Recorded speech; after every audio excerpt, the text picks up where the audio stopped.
I want to return to the incident that you referenced a minute ago that occurred in Monterey, California in October 2017.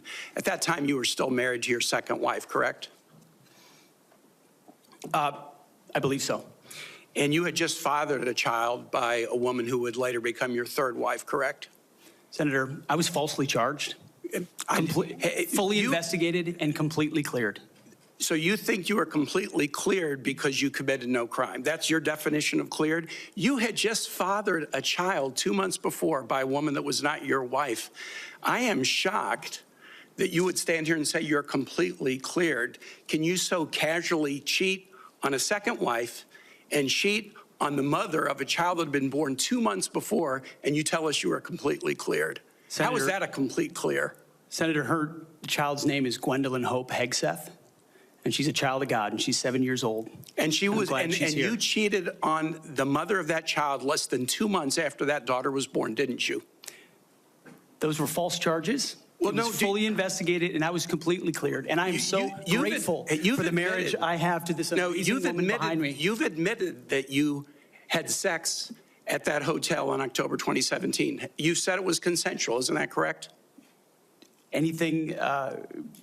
You've admitted that it was consensual, and you were still married, and you just had a child by another woman. Again, how do you explain your judgment? Completely false charges against me. You fully investigated, and I was completely clear. You have admitted that you had sex while you were married to wife 2 after you just had fathered a child by wife 3. You've admitted that. Now, if it had been a sexual assault, that would be disqualifying to be Secretary of Defense, wouldn't it? It was a false claim then and a false claim now. If it had been a sexual assault, that would be disqualifying to be Secretary of Defense, wouldn't it? That was a false claim. So you're talking about a hypothetical. So you can't tell me whether someone who has committed a sexual assault is disqualified from being Secretary of Defense?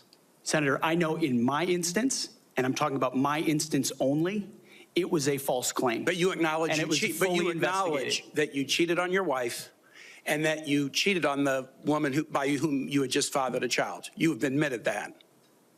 I will allow your words to speak for themselves. You're not retracting that today. That's good. I assume that in each of your weddings, you've pledged to be faithful to your wife.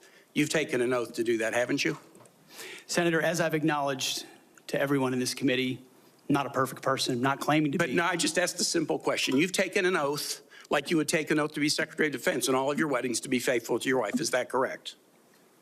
I have failed in things in my life, and thankfully I'm redeemed by my Lord and Savior, Jesus Christ. In finalizing divorces from your first and second wives, were there non-disclosure agreements in connection with those divorces? Senator, not that I'm aware of. If there were, would you agree to release those first and second wives from any confidentiality agreement? Senator, it's not something I'm aware of. But if there were, you would agree to release them from a confidentiality agreement? Senator, that's not my responsibility. Did you ever engage in any acts of physical violence against any of your wives? Senator, absolutely not. But you would agree with me that if someone had committed physical violence against a spouse, that would be disqualifying to serve as Secretary of Defense, correct? Senator, absolutely not have I ever done that. You would agree that that would be a disqualifying offense, would you not? Senator, you're talking about a hypothetical. I don't think it's a hypothetical. Violence against spouses occurs every day. And if you as a leader are not capable of saying that physical violence against a spouse should be a disqualifying fact for being Secretary of the most powerful nation in the world, you're demonstrating an astonishing lack of judgment. The incident in Monterey led to a criminal charge, a criminal investigation, a private settlement, and a cash payment to the woman who filed the complaint. And there was also a non-disclosure agreement, correct? It was a confidential settlement agreement off of a nuisance lawsuit. Right.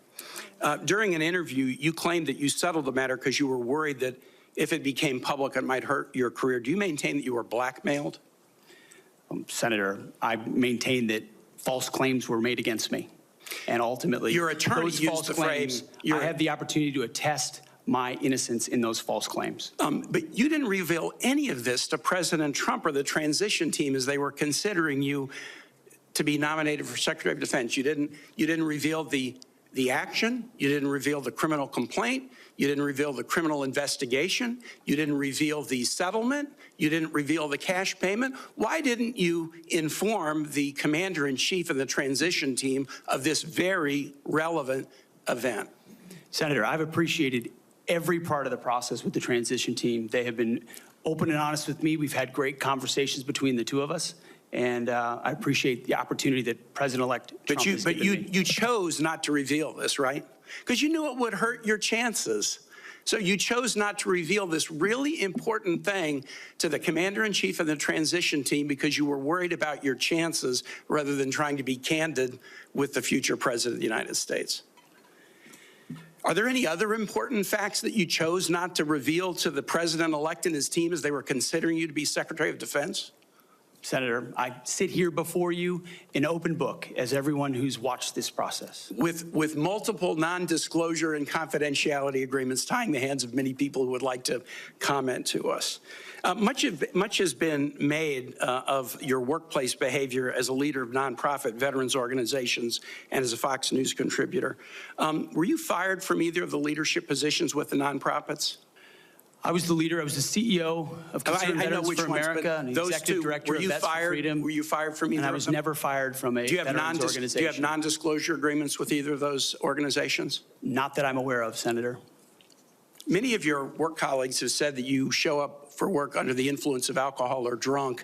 I know you've denied that, but you would agree with me, right, that if that was the case, that would be disqualifying for somebody to be Secretary of Defense. Senator, those are all anonymous false claims, and the totality they're not anonymous. The letters on the record here. They're not anonymous. On the record, people we've seen records with names Vets attached for Freedom, to them. Concerned Vets for America, and Fox News attributing to me working hard every day on behalf. One of your colleagues said that you got drunk at an event at a bar and chanted, "Kill all Muslims." Another colleague, not anonymous, we have this, said that you took coworkers to a strip club. You were drunk, you tried to dance with strippers, you had to be held off the stage, and one of your employees in that event filed a sexual harassment charge as a result of it. Now, I know you denied these things, but isn't that the kind of behavior that, if true, would be disqualifying for somebody to be Secretary of Defense? Senator, anonymous false charges. They're not anonymous. And I'll just conclude and say this to the chairman. You claim that this was all anonymous. We have seen records with names attached to all of these, including the name of your own mother. So don't make this into some anonymous press thing. We have seen multiple names of colleagues consistently throughout your career that have talked about your abusive actions. Chairman, I think he's over his time. He's way over his time. I now yield.